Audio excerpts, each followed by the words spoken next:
Assalamualaikum warahmatullahi wabarakatuh, jumpa lagi dengan kami. Kali ini tim BWI Channel berhasil merangkum sebuah konten dengan tema, Sepetak Skotlandia di Tanah Jawa.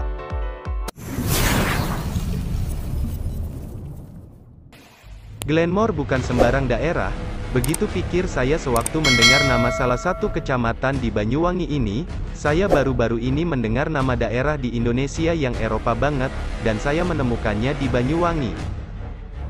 Sampai akhirnya saya mendapatkan buku milik Arif Firmansyah dan M. Iqbal Ferdian yang berjudul Sepetak Eropa di Tanah Jawa.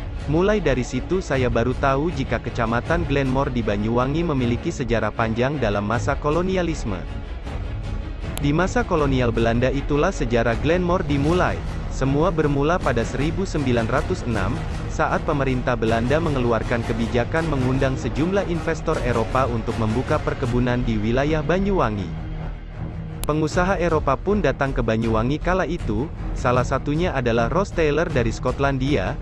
Dia membeli lahan di sebelah selatan lereng Gunung Raung seluas 163.800 hektar dari pemerintah Belanda.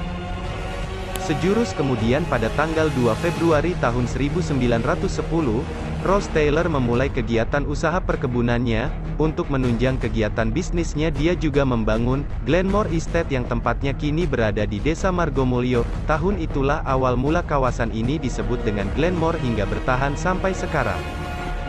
Secara etimologi, kata Glenmore berasal dari bahasa Gaelik, bahasa asli Skotlandia yang sudah digunakan sejak abad 12. Sementara secara harfiah, Glenmore berarti bukit besar atau Great Glen, dengan arti luas suatu kawasan atau daerah di dataran tinggi dengan hamparan tanah luas perbukitan serta berhawa sejuk.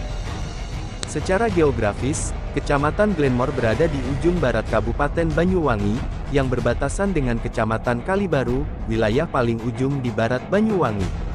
Kecamatan Glenmore memiliki luas wilayah 368,89 km yang dibagi ke dalam 7 desa, dengan potensi pertanian dan perkebunan besar mendominasi di dalamnya.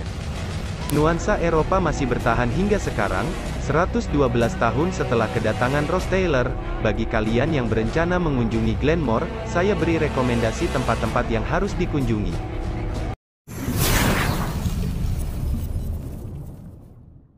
1.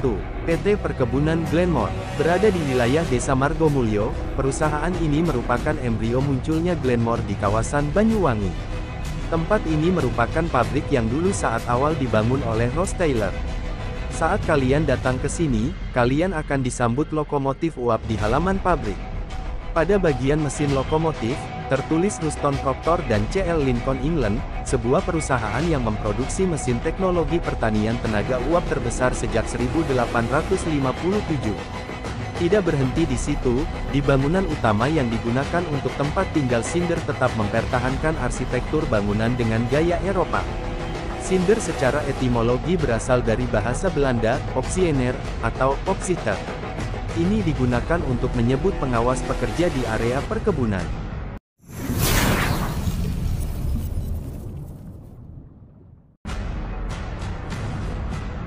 2. Jembatan Kudung Kendeng Lembu. Jika Surabaya memiliki jembatan merah yang memiliki cerita panjang sejarah masa kolonial, Glenmore juga punya. Warga sekitar menyebutnya Jembatan Kudung Kendeng Lembu.